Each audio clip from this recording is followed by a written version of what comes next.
हमारे अंदर जो दहशत, जो डर, जो भय छिपा हुआ होता है ना, वो हमको कुछ नहीं करने देता है। वो हमें हमारे लक्ष्य से भटकाने का काम करता है, हमें हमारे लक्ष्य से दूर भेजने का काम करता है। जो डर हमारे अंदर छिपा होता है ना, वो भय को भूत बना देता है। मैं आज इसी कहावत को एक स्टोरी के माध्यम से आपको समझाने की कोशिश करता हूँ, ज़रा आप ध्यान से सुनना। दो दोस्त रास्ते में बात करते हुए जा रहे थे। उनको पैदल जाना था क्योंकि साधन कुछ थे नहीं और उनको कुछ लंबी दूरी तय करनी थी। रास्ते में चलते चलते उन दोनों दोस्तों को रात हो गई, तो वो बोले क्यों ना आज यहीं पर रात गुजारी जाए, क्योंकि उनके पास कोई दूसरा रास्ता नहीं था। तो उन्होंने काफ़ी देर तलाश करी तो उनको एक गुफ़ा दिखाई दी। तो उनमें से एक दोस्त बोला चलो यार आज यहीं पर रात गुजारते हैं। तो दूसरा जो दोस्त था वो थोड़ा सा डरता था, उसको थोड़ी सी दहशत रहती थी। वो बोला यार अगर हम इस गुफ़ा के अंदर रुकेंगे, यहाँ पर बहुत ज़्यादा अंधेरा है, तो यहाँ पे कोई भूत आ जाएगा और हमको मार कर खा जाएगा। तो दूसरा दोस्त बोला कि भूत वूत कुछ नहीं होते हैं दुनिया में, ये सब ढोंग भरी बातें हैं, व्यर्थ की बातें हैं, ऐसा कुछ भी नहीं है और आज हमको यहीं पर रुकना है। अगर हम जंगल में ऐसे ही भटकते रहे तो हमको शेर आके खा जाएगा, ये ज़रूर सही है। तो दोनों दोस्तों ने विचार विमर्श करने के बाद वहीं पर रुकने का फैसला कर लिया।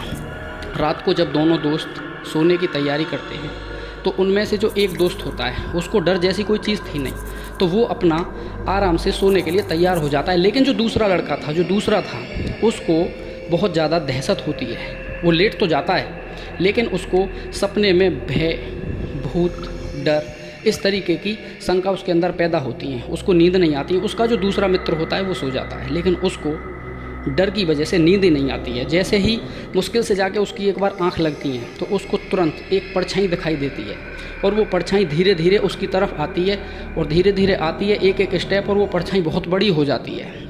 उसको डर लगने लगता है।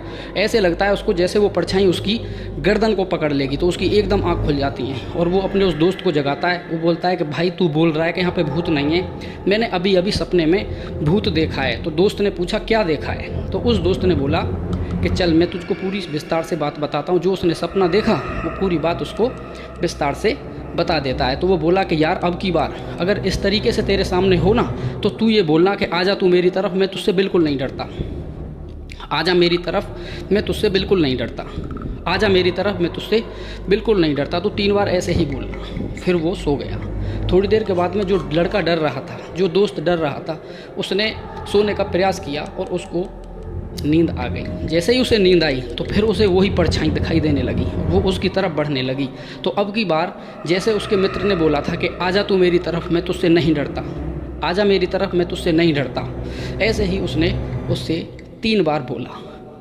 तो जैसे ही वो परछाई उसकी तरफ बढ़ रही थी, उसके बोलने के साथ साथ वो परछाई पीछे जाने लगी और वो परछाई बिल्कुल विलुप्त हो गई। तो वो लड़का अब डर से मुक्त हो गया, उसको कोई भय नहीं था। और जैसे ही सुबह हुई तो उसने अपने मित्र से सबसे पहले ही जगते ये बात बताई कि यार जब तूने मुझसे ऐसे बोला था तो फिर वो परछाई धीरे धीरे जो भूत था वो भाग गया।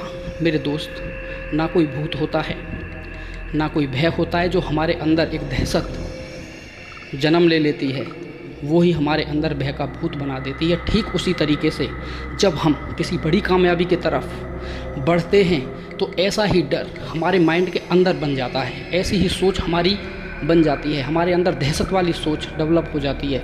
यही सोच हमको ना आगे बढ़ने देती है और ना हमको काम करने देती है। हम ऐसे ही भय को भूत बनाकर, उस छोटी सी प्रॉब्लम को बहुत बड़ी प्रॉब्लम समझकर, उससे डर कर, दहशत मानकर अपने लक्ष्य से पीछे भाग जाते हैं और हम अपने लक्ष्य को ऐसे ही छोड़ देते हैं।